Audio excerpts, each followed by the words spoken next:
head felt like a firecracker ready to explode. In spite of the cold, her hands and feet burned, and she peeled off layers of clothing.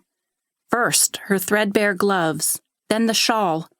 She ran stiff fingers through her hair, not golden like Mama's, not quite the dark brown of her father, somewhere in between. She cast a glance toward the sky. Of course, that's why she was so warm. The sun beat down on her mercilessly, filling her world with its fiery glow. Cramped fingers unbuttoned her coat, and she looked down her feet. Why ever was she wearing knee-high button-up boots in this heat? She shoved a hand into her coat pocket and felt for her shoe latch. She'd need that to unfasten all those tedious little hooks. Edie sank to the ground, perspiration dripping down her spine, and marveled at the green grass surrounding her. She wished her brother Mark was here to see this field full of wildflowers. Perhaps after she had a short nap, she'd run and tell him of her good fortune. Just a short rest. That's all she needed. She hummed a lullaby from her childhood and closed her eyes. Finding the wagon train was no longer her priority. Now she focused on drifting off to sleep. A little nap would do her good. Tom Aiken strode beside the lead wagon in the train, encouraging on the two lumbering oxen he could hear but not see. "Get on, Blue! Get on, Brick!" The beasts lowered their heads at the sound of his voice and strained into the traces. Tom grit his teeth against another blast of cold air blowing in from the Canadian Rockies. What had he been thinking, taking a wagon train to Echo, Utah at this time of year? He'd focused on the offer of free passage to California. Free indeed. Might not have cost him any money, but the 2-month journey was surely grinding years off his life. Digging his hands into his armpits, seeking warmth, no matter how small, he trudged along, head down, wishing for a heavier coat. Echo was just a few more miles up this canyon. In good weather, a half-day's travel.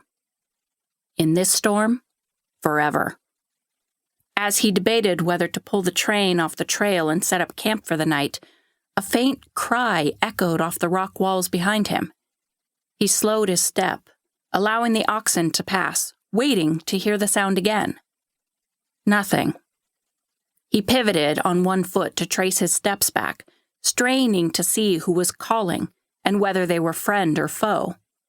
Having spotted Indians several times over the past week or so, he was determined to stay alert. Nothing but swirling, blinding snow. Lots of it. He must have been hearing things.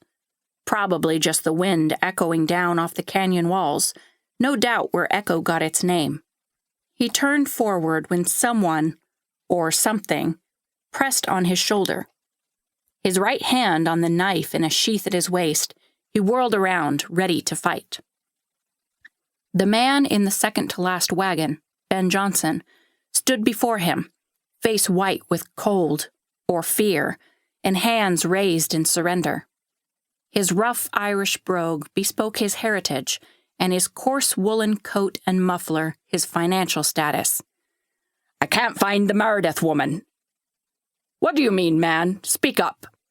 "I saw her maybe a half hour ago, when the wind stopped blowing long enough to see me hand in front of me face.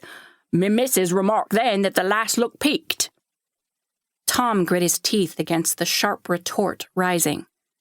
Must he be like a mother hen to these travelers? No sooner had the thought crossed his mind than he repented of his hardness of heart. Lord, forgive me. Help her, please, for her husband's sake.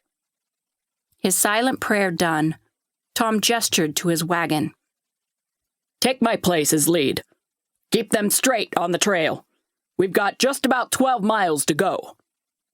Ben nodded and Tom stopped, allowing the rest of the train to pass him.